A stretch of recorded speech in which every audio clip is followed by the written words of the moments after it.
Gila guys, ngeri banget ini guys. Lu tau gak sih Indonesia yang katanya negara maritim, Indonesia yang katanya negara yang dikelilingi laut, bahkan luas laut kita lebih dari 5 juta kilometer persegi. Ternyata sampai detik ini masih impor garam lagi, nilainya triliunan guys. Kita impor jutaan ton garam setiap tahun.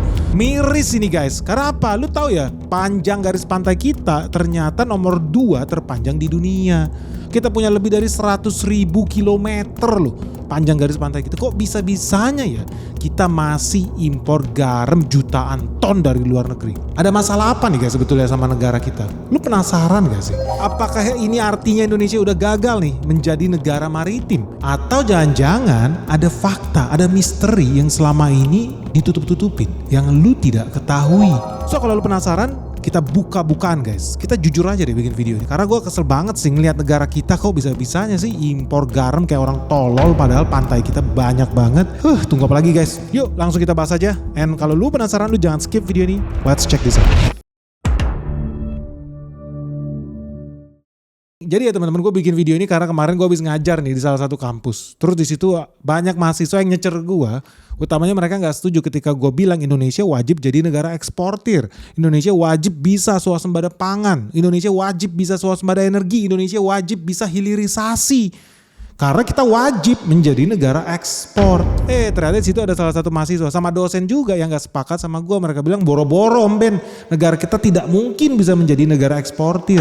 Gue tanya, kenapa lu pesimis banget? Simple aja Om Ben. Faktanya Indonesia hari ini masih impor garam triliunan, jutaan ton garam kita impor setiap tahun. Wih, disitulah gue sadar guys. Wah, ada yang masalah nih dengan negara kita. Kenapa? Kok bisa-bisanya di republik ini masih ada mahasiswa tolol, dosen kagak punya otak. Jumlahnya banyak sehingga bisa bikin pernyataan seperti itu. Sama aja nih kayak netizen nih, lu lihat nih ada si Mario nih. Dia bilang gini, tuh lihat tuh, Indonesia katanya negara kelautan. Garis pantainya panjang. Harusnya nggak usah impor garam dong. Terus ada lagi nih, Abhinanda. Negara dengan garis pantai terpanjang tapi tidak bisa menghasilkan garam. WK dia kasih smiley tuh. Kayaknya lucu tapi nggak lucu nih. Kenapa? Karena agak tolol. Habis itu dia bilang memang negara kita doyan impor. Yang kenyang dan jadi kaya cuma importir kata dia. Ngeri juga nih Abhinanda nih. Ada lagi nih Idan Separo. Mungkin Idan Separo Waras. Negara maritim impor garam. Lah kok? Nah itu guys, jadi lu lihat sendiri lah, netizen tuh banyak yang nyinyir. Mereka itu gak percaya Indonesia bisa jadi negara ekspor, negara powerful, boro-boro garam aja kita masih impor bertahun-tahun kayak orang bego. Bener gak sih pandangan netizen ini? Atau jangan-jangan memang mereka yang kurang paham aja? Karena mereka zaman dulu nih gak kebagian MBG, jadinya stunting nih. Kayak dosen-dosen yang nyecer gua tuh dari kemarin. Karena ternyata berdasarkan sejarah, impor garam dalam jumlah besar masif di Indonesia berdasarkan data loh, terjadi di tahun 80 sampai 90-an. Nah teman-teman harus lihat data. Apa sih yang terjadi di tahun 80-90? Apakah terjadi kebakaran tambak garam di Madura? Tidak. Apa dong? Ternyata karena Soeharto, Presiden Indonesia punya program industrialisasi besar-besaran. Indonesia mau transisi, tadinya negara agraris mau menjadi negara industrialis. Artinya kita banyak bangun pabrik di mana-mana guys. Makanya lu gak usah heran kalau lu lihat berita bulan Juni 1990. Presiden Soeharto itu aja udah meresmikan lebih dari 131 pabrik loh. Gila gak? 131 pabrik. Dan pabrik-pabrik itu ternyata membutuhkan garam dalam jumlah sangat besar. Yang pertama ada pabrik petrokimia. Nah pabrik petrokimia itu butuh larutan garam atau brine. Nanti ini garamnya dielektrolisis, bisa jadi klorin, soda kaustik, hidrogen. Nah inilah bahan dasar berbagai produk petrokimia. Terus apalagi Soeharto bikin pabrik PVC. PVC yang lu pakai buat pipa-pipa di rumah lu itu membutuhkan klorin. Klorin itu berasal dari pengolahan garam. Jadi PVC sebenarnya bagian dari rantai petrokimia. Terus ada lagi nih pabrik kertas, pulp and paper. Mereka perlu garam juga guys. Garamnya dipakai buat menghasilkan bahan kimia pemutih kertas. Seperti kloran dioksida. Inilah soda kaustik dari kloralkali yang digunakan dalam pembuatan pulp. Nah bukan cuma pabrik kertas lo yang pakai, tekstil juga. Jadi kalau lo pabrik tekstil ada bisnis pencelupan di situ. Nah NaCl atau garam dipakai untuk membantu zat warna terserap ke serat-serat kain. Khususnya untuk pencelupan kapas dengan pewarna yang reaktif. Terus apalagi? Udah pasti dong industri makanan dan minuman. Buat rasanya, pengawetannya, fermentasinya, pengolahan makanan, minuman, garamnya pasti sangat-sangat diperlukan, khususnya garam yang memenuhi standar food grade. Cuman di situ tidak. Lu tahu industri deterjen sama sabun ternyata juga sangat membutuhkan garam. Garam di sini itu berfungsi menjadi bahan tambahan, bahan pengisi supaya jadi sabun, jadi deterjen lu. So dari situ udah bisa lihat dong, oh ternyata Indonesia itu yang pakai garam bukan cuma lu sama nyokap lu di dapur, tidak. Bukan cuma orang warteg yang perlu garam, tidak. Ternyata industri-industri di Indonesia banyak membutuhkan garam. Dan ini terjadi dalam jumlah yang sangat masif ya ketika Indonesia bercita-cita menjadi negara industrialis tahun 80-an sampai 90-an. Nah dari situ lu udah pasti tahu dong, wah gila ada ratusan pabrik lahir tuh di era Soeharto tahun 80 sampai awal 90-an. Dan semua pabrik yang gue mention itu butuh garam. So lu gak usah heran kalau Indonesia ya mau gak mau wajib impor garam. Bukan buat mama rumah tangga, bukan. Buat kebutuhan industri. Bahkan pada saat itu ada koalisi rakyat ya, ini LSM di bidang perikanan itu mencatat bahwa sejak tahun 1990 Indonesia sudah impor garam mencapai 350.000 ton. Anggarannya itu tembus 16,97 juta dolar. Tapi kenapa pemerintah lakukan itu? Ternyata ya mau gak mau negara Indonesia ini ada musim kemarau juga. Ada musim panas, ada musim basah, hujan, kadang-kadang musim kemarau tapi basah. Nah kalau musim kemarau tapi basah artinya kan petani-petani garam kita nggak bisa memproduksi lagi garamnya karena mereka butuh matahari guys. Proses pembuatan garam Indonesia masih tradisional. So pada saat itu impor garam itu dianggap sebagai solusi. Soalnya kalau nggak garam jadi langka gara-gara situasinya kemarau basah. Sayangnya sejak tahun 1990-an karena ledakan industrialisasi skala besar sampai sekarang bukannya berkurang kebutuhan garam tapi malah bertambah. Impornya bukannya di stop tapi malah bertambah banyak impor garam kita. Dan itu jadi miris guys. Kenapa sih negara dengan garis pantai terpanjang kedua di dunia yang namanya Indonesia kok masih impor garam ya? Nah untuk menjawab pertanyaan itu lu harus tahu dulu sebetulnya garam itu datang dari mana sih? Apakah datang dari langit atau hasil ngebor di bawah bumi ya? Nah di beberapa negara memang ada dapat garam itu dari daratan guys. Mereka nambang di darat karena hasil pembentukan endapan garam selama bertahun-tahun. Tapi mayoritas negara di dunia ini ya kayak Indonesia itu mereka dapat garam di dapurnya itu dari mana? Dari air laut yang dikeringkan, diuapkan, ditambak-tambak garam di pesisir pantai kita. Nah kalau begitu artinya Indonesia kan punya pantai terpanjang nomor 2 di dunia. Seharusnya Indonesia mampu dong menghasilkan garamnya sendiri. Betul logika berpikir lu betul kayak si mahasiswa sama dosen yang stunting itu betul. Tapi masalahnya di Indonesia bukan kekurangan pantai guys. Indonesia masalahnya bukan kekurangan air laut, bukan. Berlimpah-limpah kita. Jadi masalahnya apa? Masalahnya ada di kualitas garam kita sendiri. Mayoritas petani garam di Indonesia, tadi gue udah bilang masih memproduksi garam mereka mengandalkan panas matahari, dijemur. Kayak lihat petani kopi, dijemur. Petani kemiri, dijemur. Jemurnya apa? Pakai oven canggih, teknologi tinggi? Tidak. Di jalan, aspal, di pasir, dijemur. Artinya nanti kualitas garam yang bakal dihasilkan ya umumnya memiliki kadar yang rendah. Kadar apa? Kadar garam, NaCl-nya rendah, kualitasnya jelek. Karena di Indonesia hasil garam-garam petani kita itu garamnya itu sebetulnya cuma 88% sampai 94%. Sisanya apa? Sisanya ada tanah, debu, tai burung, air, pasir. Ya jelas aja lah ya, lu kan jemur itu di pinggir pantai. Orang pun jalan kagak pakai sendal di situ. Lu pun nggak tahu mereka udah cebok apa belum ya. Yang penting lu jalan aja di situ.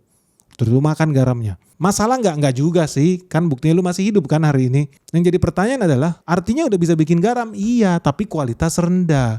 Yaitu garam yang dikonsumsi buat ibu rumah tangga, makanan hari-hari kita. Kita udah bisa guys. Dan kita nggak perlu impor. Jangan khawatir lu. Nah masalahnya kita sekarang ngomongin bukan garam rumahan. Sekarang kita ngomongin garam buat pabrik. Yaitu namanya garam industri. Garam industri pasti ada standarnya sendiri, kualifikasinya sendiri. Nggak bisa asal-asalan pakai garam hasil jemuran di pantai, kena bulu ketek lu. Nggak bisa, mereka punya standar NaCl. NaCl-nya berapa? Kadar tinggi, harus di atas 94%. Bahkan beberapa industri butuh minimal 99%. Bisa nggak petani kita? Sayangnya mayoritas ya nggak bisa. Jadi dari situ lu bisa lihat kebutuhan garam di Indonesia 4,8 juta ton. Kebutuhan rumah tangga cuma 800.000. Artinya kebutuhan industri itu 4 juta ton guys. Nah lu tahu gak sih kita bisa produksi berapa? Kita bisa produksi itu sekitar 2 juta ton setiap tahun. Artinya udah cukup buat memenuhi kebutuhan rumah tangga yang cuma 800 ribu. Jadi lu gak usah khawatir, kemungkinan besar pun garam yang lu makan itu made in lokal lah. Itu udah bisa. Masalahnya ternyata kebutuhan kita itu 4,8. Produksi kita cuma 2 juta ton. Artinya kita harus impor 2,8 juta ton guys. Buat memenuhi kebutuhan bukan rumah tangga, kebutuhan garam industri. Suka gak suka udah ratusan pabrik berdiri gara-gara si Soeharto itu. Kabar baik, yes. Sayangnya tidak dipersiapkan bahan bakunya. Makanya sampai sekarang kita impor terus. Nah kalau gitu gampang toh Om Benix, kalau gitu kita udah bisa bikin garam 94%. Kalau cuma mau naik ke 99% kan cuma naik 3%. Bisa dong harusnya petani kita. Tidak semudah itu Ferguso. Karena pengalaman gue berbisnis di bidang bahan tambang, by the way garam ini termasuk bahan tambang, ternyata buat naikin kadar 1% aja itu bisa butuh anggaran triliunan. Ini faktanya. Lu jangan kaget, penambang terbesar di Australia itu punya skill nambang batu bara, skill nambang nikel, skill nambang logam-logam mineral berat, namanya Rio Tinto. Dia aja mengakui nambang garam berkualitas tinggi itu sangat susah, sangat sulit dan sangat mahal. Kalau cuma 94% semua orang bisa, di Madura pun bisa lu bikin. Tapi mau naikin 1% aja itu biayanya sangat mahal loh. Apalagi kalau di Indonesia yang mayoritas produksinya masih tradisional, masih mengandalkan cuaca, ujung-ujungnya apa? Produktivitas lu juga naik turun.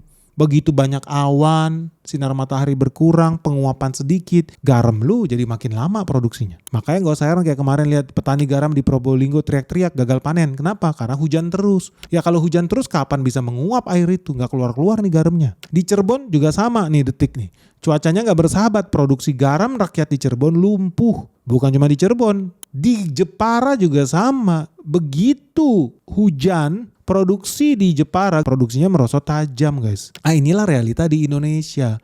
Mayoritas memproduksi masih pakai metode yang sama 2000 tahun yang lalu, sejak dari zaman Majapahit sampai detik ini kagak berubah.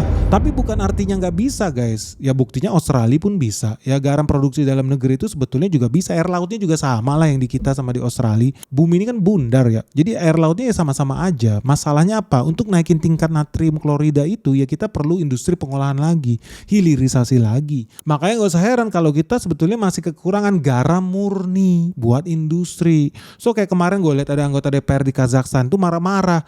Halo guys, ngeri banget ini guys. Market terus-menerus nyungsep, merah membara dan crash di mana-mana. Nah, buat teman-teman yang merasa bingung nih gimana cara melewati navigasinya nih, peperangan yang terjadi di Iran, bentar lagi buka cabang di Asia. Kalau lu nggak siap guys, lu jangan kaget kalau lu harus berpisah dengan harta kekayaan lu. Nah, terus gimana kalau teman-teman yang masih belum tahu dan belum tahu gimana caranya bersiap menuju dunia yang makin kacau ini? Jangan sampai lu investasi lu terganggu. Segera gabung di Benix Investor Group. Karena apa yang terjadi di market crash hari ini, merah membara, sudah gue share dari tahun lalu. Dan hari ini semua berjalan sesuai skenario yang gue ajarin. So buat teman-teman yang pengen tahu gimana caranya cari cuan ya di era perang dunia 3 ini, segera daftarkan dirimu sekarang juga hanya di www.benix.id. Karena cuma di sini ya kita bakal ajarin lu gimana cara investasi yang benar. Kita bakal ketemu dengan direksi-direksi perusahaan top yang ada di Indonesia. Kita akan ajak lu buat site visit, temu emiten, bahkan kita ada acara sebentar lagi gala dinner bersama seluruh investor di Benix Investor Group. So tunggu apa lagi guys? Orang dari luar negeri aja berbondong-bondong buat ikut Benix Investor Group. Masa lu ketinggalan? Benny Batara, the founder of the Benix Investor Group. Yuk buruan segera daftar di Benix Investor Group sekarang juga.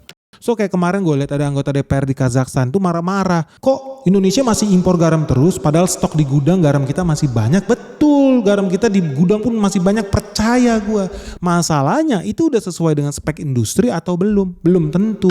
Nah teman-teman bisa lihat di layar kaca nih guys. Gimana sih proses pemurnian garam khusus buat industri? Teman-teman bisa lihat proses pertama itu garam krosok, bahan baku ini dari air laut. Ini dikumpulin guys di tambak-tambak udang di pinggir pantai. Di sini bisa nggak dapat NaCl garam? Bisa, tapi kadarnya mungkin 80-90%. Di sini kotorannya tinggi, ada ada lumpur, ada pasir, ada kalsium, ada magnesium, ada sulfat. Dan mereka pun proses produksinya masih mengandalkan evaporasi tradisional matahari. Kita udah bisa belum di level ini? Sudah guys, kita sudah bisa memproduksi garam krosok, garam tradisional. Punya kita. Nah setelah keluar garam krosok dijemur sekian lama, barulah garam itu kita cuci. Ini namanya proses washing. Di sini kita memisahkan pengotor fisik garam, tanah, pasir dibuang. Termasuk di sini kalium, magnesium, dan sulfat yang ada di garam itu dibersihkan. Setelah itu apa? Ada lagi nih pengendapan kimia. Di sini ditambahin nih Na2CO3 sama NaOH. Buat apa sih ditambahin natrium karbonat sama natrium hidroksida? Simple aja karena digunakan untuk mengikat ion Ca2 sama magnesium yang terlarut. Ujung-ujungnya bakal terjadi endapan gara-gara reaksi kimia yang bakal dibuang. Karena ini pengotor guys. Jadi bahkan ketika udah dicuci pun masih ada sisa-sisa kalium sama magnesium itu. Oke, garam udah kita cuci, dibersihkan pakai metode kimia. Habis itu apa? Kita kristalisasi. Di sini garam yang udah diproses kimia itu dilarutkan dan diuapkan ulang pakai larutan yang lebih bersih. Di sini proses penguapannya menggunakan evaporator vakum atau mesin MVR. Di sini lebih efisien nih.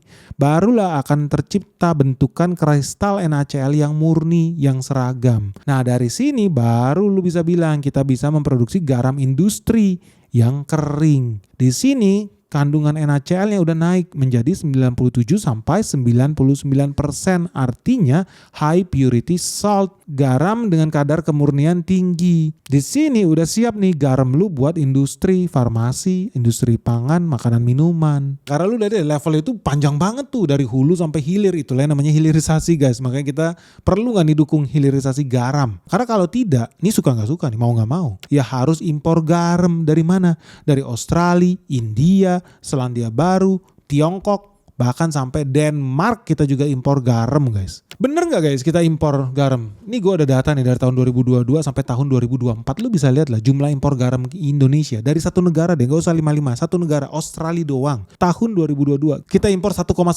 juta ton garam guys dari Australia. Nilainya setara 1,3 triliun. Gila gak? Tahun 2022 loh. Tahun 2023 impor garam kita dari Australia udah tembus 2,1 juta ton alias setara 1,6 triliun.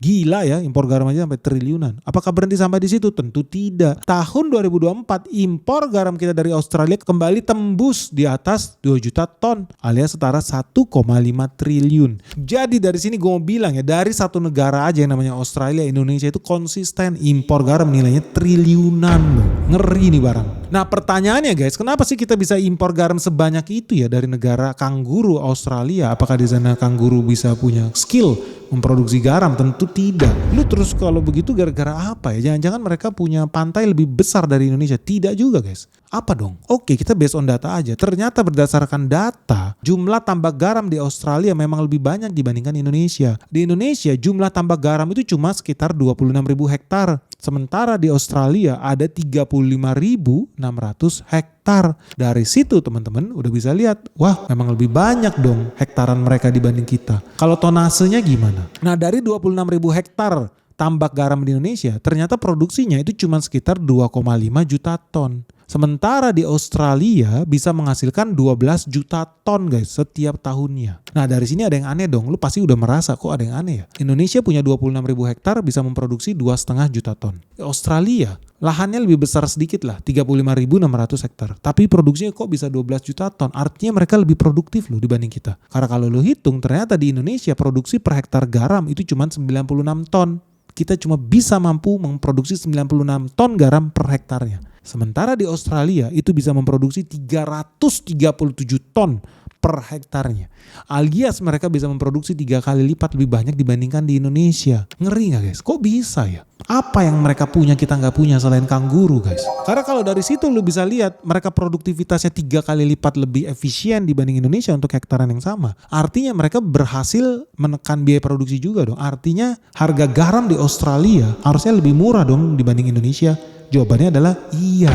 So teman-teman kalau ingat ya tadi di tahun 2023 aja kita impor garam dari Australia itu 2,15 juta ton. Nilainya itu setara 1,6 triliun. Artinya harga rata-rata per ton garam dari Australia itu setara Rp754.000 per tonnya. Atau setara Rp754 per kilogramnya. Nah lu bandingkan deh, kalau lu pakai garam ya, produksi dari Jawa Barat, Jawa Tengah, Jawa Timur, itu harganya di tahun 2023 itu setara 2.500 sampai 3.500 per kilogramnya. Sementara dari Australia cuma Rp750 per kilogramnya. Itu bedanya aja udah hampir 4 kali lipat bro. Jadi ya mau gak mau artinya memang lebih murah lu pakai barang impor. Tragis ya, ternyata kita kalah efisien, udah pakai tenaga manusia aja kalah kita nih sama Australia. Kenapa bisa gitu? Ya simpel aja, coba deh lu bandingkan ya proses pembuatan garam di Australia sama di Indonesia. Di Australia buat mereka dapetin air laut, mereka bisa pakai tenaga gravitasi bumi, yes,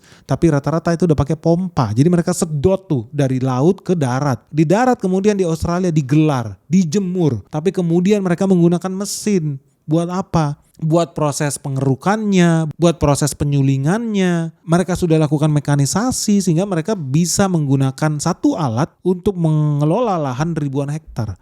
Lu bandingkan sekarang, lu lihat di layar kaca dengan petani garam di Indonesia. Gila nggak? Masih ada yang manual gendong-gendong air, ambil airnya ke pantai, ke laut, terus digendong embernya ke darat, disiram satu-satu, terus kemudian berharap ada sinar matahari, terus habis itu diserok pakai tongkat nih kayak sapu, manual semuanya. Ya gimana produksi kita nggak kalah sama Australia, udah yang pakai mesin mereka. Padahal mah garamnya ya sama-sama pakai air laut, cuman yang satu metodenya udah modern, kita masih tradisional. Nah kisah tragis tentang garam di Indonesia ini guys, syukurnya guys udah sampai ke telinga Presiden Prabowo nih. Kenapa? Karena dia langsung bikin proyek hilirisasi untuk mengatasi ya garam impor ini. Nah teman-teman di sini gue bilang bagus gak sih hilirisasi? Bagus gak sih kita mengurangi impor? Bagus. Karena ujung-ujungnya kita bisa mempertahankan rupiah kita, nggak usah digadaikan buat belanja dolar, dolarnya dipakai buat beli garam ke Australia. Bagus nggak? Bagus. Tapi coba lu berpikir secara kritis guys. Investasi di Sampang contohnya, investasi 2 triliun buat dapetin berapa sih? 200.000 ton garam katanya setiap tahun. 200.000 ton garam setiap tahun itu setara 200 juta kilogram. So kalau lu hitung, duit 2 triliun dibagi 200 juta kilogram, artinya harga garam per kilonya itu setara Rp10.000 guys. Rp10.000 per kilogram. Artinya kalau lu bandingin dengan harga Australia yang harganya 700 perak tuh per kilo, itu kayak bumi dan langit tuh. Menurut lu masih worth it gak sih kita lakukan hilirisasi garam buat industri ini? Atau mendingan toh barangnya kita impornya bahan baku terus dipakai sama petrokimia, sama pabrik deterjen, ujung-ujungnya jadi diolah lagi menjadikan barang yang punya value lebih mahal lagi yang kita bisa ekspor ke luar negeri. Pabrik tekstil pun pakai itu, pabrik petrokimia pun pakai itu. Kenapa nggak pakai barang impor aja ya kalau gitu ya, khusus untuk garam ini? Karena biaya impornya cuma Rp750 per kilo dibandingkan produksi sendiri tapi harganya jadi Rp10.000 per kilo. Mendingan yang mana guys? Lu lebih setuju kita hilirisasi garam atau mendingan duitnya dipakai buat yang lain deh, yang bisa menciptakan cuan lebih gede lah. Contohnya kayak kemarin tuh kita ada coklat, mungkin bisa buat kopi. Gimana guys? Masih worth it nggak? Tapi kan Om Benix itu kan ngitungnya gara-gara per tahun 200 juta kilogram. Kenapa nggak hitungnya dalam 10 tahun? Investasi 2 triliun itu bisa membawa garam berarti setara 2 miliar kilogram dalam waktu 1 tahun. Kan hitung-hitungannya jadi turun juga sih. Harga average garamnya jadi Rp1.000 per kilogram. Tapi dari situ pun udah bisa lihat. Tetap aja guys lebih mahal dibanding garam Australia. Tapi ya then again guys, ini kan juga soal kedaulatan ekonomi, kedaulatan moneter. Ini juga soal mempertahankan rupiah. Menurut lu gimana? Masih lebih worth it gak sih kita perjuangkan hilirisasi garam ini dengan investasi sedemikian besar? Atau mendingan ya impor aja? Toh ujung-ujungnya bakal dipakai juga buat mengekspor, menghasilkan produk kualitas tinggi yang bisa kita dapat duit lebih banyak lagi dari sana. Gimana guys menurut lu? Dilematis nih. Setuju gak lu dengan proyek hilirisasi garam ini? Harus gak dilaksanakan sesegera mungkin? Atau mendingan dipakai buat yang lain dulu nih, yang lebih mendesak? Karena ternyata jauh lebih murah tuh pakai garam impor. Rp700 versus Rp10.000 per kilogram yang sama. Karena masalahnya gini ya, anggaran yang dipakai buat hilirisasi garam ini menurut gue gede banget. Tapi outputnya apakah setimpal? Apakah berhasil betul membawa kita jadi negara merdeka dari garam impor pertama? Dan yang kedua, apa betul ngasih cuan lebih besar buat kita sendiri? Jangan-jangan lebih cuan pakai garam impor dari Australia yang lebih murah itu. Tapi kalau impor garam terus dari luar, bisa menjerit-jerit dong petani garam yang ada di Indonesia. Tapi kan tadi gue udah bilang, ternyata kualitas garamnya berbeda. Karena garam yang diproduksi oleh petani garam Indonesia itu adalah garam buat rumah tangga. Garam dengan kandungan NaCl yang rendah. yang mungkin masih bisa lah dipakai buat produksi beberapa jenis pupuk. Tapi kalau industri tidak, industri memang butuh garam kualitas tinggi yang hari ini bisa diproduksi oleh hanya sebagian kecil pabrik-pabrik di Indonesia. Sehingga memang masih butuh kita buat impor. So gimana nih guys? Kayaknya situasinya cukup dilematis nih. Lu setuju atau enggak sih kalau Indonesia stop impor garam? Indonesia wajib swasembada garam. Tapi ya lu harus udah siap juga. Dia mungkin balik modalnya lebih dari 15 tahun guys. Share dong pandangan kalian gimana guys ya. Ditunggu loh. Apalagi buat teman-teman para industrialis nih yang selama ini membutuhkan garam sebagai bahan baku industrinya. Share dong pandangan kalian di kolom komentar di bawah ini. Jangan lupa like, share, and subscribe ya video BNX sebanyak-banyaknya. Semoga video kita bermanfaat. Salam sehat, salam cuan. Bye-bye.